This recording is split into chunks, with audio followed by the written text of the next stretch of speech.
महादेवी हत्तीणीला परत आणण्यासाठी कोल्हापूरमध्ये पदयात्रा सुरू आहे। सकाळी 5 वाजल्यापासून नांदणी ते कोल्हापूर पदयात्रेला सुरुवात झाली आहे। 45 किलोमीटर आत्मक्लेश पदयात्रेमध्ये कोल्हापूरकरांनी अभूतपूर्व गर्दी केली आहे। महादेवी हत्तीणीला कोल्हापूरमध्ये परत आणण्यासाठी जिल्हाधिकाऱ्यांना निवेदन सुद्धा त्यांच्याकडून देण्यात येईल। महादेवी हत्तीणीला नांदणीमधून गुजरातच्या वनतारामध्ये नेण्यात आलेलं होतं आणि आता याच महादेवीला पुन्हा नांदणीमध्ये आणण्यासाठी कोल्हापूरकर आक्रमक झालेले आहेत। हे दृश्य आपण बघू शकतोय। कोल्हापूरमध्ये सकाळी 5 वाजता ही पदयात्रा निघालेली आहे। आताही ही पदयात्रा सुरू आहे। सोबतच बॉयकॉट जिओ याच्या टोप्या सुद्धा या कोल्हापूरकरांनी परिधान केलेल्या आहेत।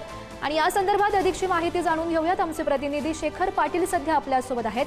शेखर, काय सध्याची परिस्थिती तिथली? कारण आपण बघतोय कोल्हापूरकर चांगलेच आक्रमक झाल्याचं बघायला मिळत आहे।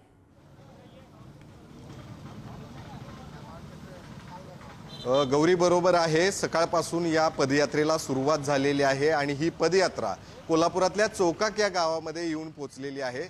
45 किलोमीटरचं अंतर नांदणी ते कोल्हापूरपर्यंत आहे आणि कोल्हापूर सांगली महामार्गावरती मी सध्या उभा आहे आणि त्या महामार्गावरती काही लोक जे आहेत ती या पदयात्रेत सहभागी झाल्याचं पाहायला मिळतात।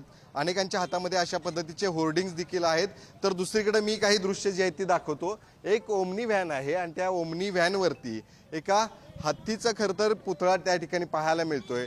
आमची माधुरी आम्हाला परत द्या ही एकमेव मागणी घेऊन हे सगळे आंदोलक या सगळ्या पदयात्रेमध्ये सहभागी झालेले आहेत। एक मोठा जन आक्रोश प्रत्येकाच्या मनामध्ये आहे आणि म्हणूनच हे सर्वच लोक जे आहेत ते या पदयात्रेत सहभागी झालेले हजारोच्या संख्येने सकाळपासून पहाटे खरं तर 5 वाजता या पदयात्रेला सुरुवात झालेली आणि ही सगळी चित्र आहेत। या ओमनीतली काही ड्रायव्हर आणि इथले जे सगळे लोक यामध्ये सहभागी झाले त्यांच्याशी बातचीत करूया। काय नेमकी भावना? आता गाडीवरतीच अशा पद्धतीने हत्ती घेऊन तुम्ही आता या पदयात्रेमध्ये सहभागी झालाय। सर, आमच्या जिनसेन भट्टारक पट्टाचार्य महास्वामीजी नांदणी या नांदणी मठाचे 745 गावाचं नेतृत्व करणारे आमचं जे मठ आहे आणि ह्या मठापुरतं ही आपली माधुरी हत्ती मर्यादित न राहता ती संपूर्ण महाराष्ट्राची कोल्हापूर, सांगली, सातारा आणि उत्तर कर्नाटक यांची ही अस्मिता आहे आणि आमच्या सर्वांची मनोभावी या सरकारला, या केंद्र सरकारला असू दे किंवा राज्य सरकारला असू दे किंवा आपल्या या स्थानिक प्रतिनिधींना असू दे, आमची एक नम्र विनंती आहे की आमच्या माधुरी हत्तीला परत द्या। आम्ही हात जोडून त्यांच्या समोर विनंती करतोय की आमची माधुरी हत्ती वनतारा व आपलं जे पेटा आहे त्यांच्या ह्याच्यातून आमच्या या माणुसकीच्या धर्मामध्ये त्यांना परत पाठवा, एवढीच माझी विनंती आहे। नमस्कार सर। खरं तर काही सगळ्यांची भावना, तुम्ही नेमकं यामध्ये आता टोपी घालून परिधान झाला, तुम्ही देखील चाललोय। मी बेडगून आलोय। बेडगून या पदयात्रेसाठी आलोय। आमची माधुरी हत्ती आम्हाला परत मिळावा यासाठी आम्ही विनंती करायला इथे कोल्हापुरात यात्रा चालू केली होती। आम्ही जैन समाजाचा आहे, आम्हाला तिचा आधी अनुभव आहे, त्यामुळे आम्ही परत हत्ती मिळावा म्हणून याद आलो।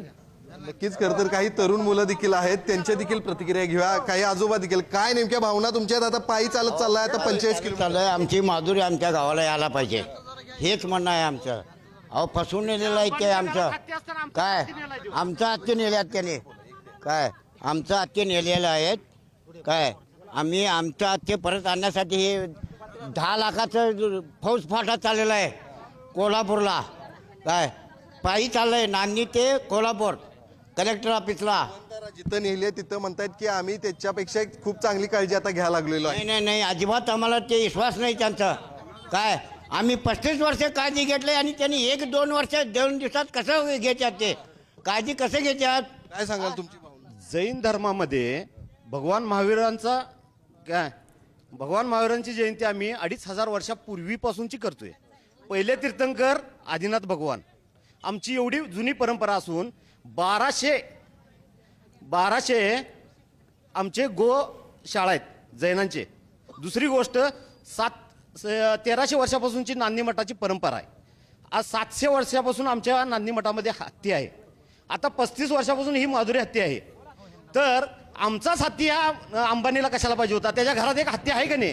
हा, त्याला पोस आणि त्याला मोठं कर म्हणाव, बाकी काय नाही। आमच्याकडनं करायची गरज नाही आहे आम्हाला। आणि आजी तुम्ही देखील आता यामध्ये सहभागी झालाय, महिला मोठ्या प्रमाणात। आम्ही लहानाचे मोठं झालं, आता 57 रनिंग आहे माझं। मी ज्यावेळी 2 वर्षाची होती त्यावेळीपासून हत्ती आमच्या गावात आहे।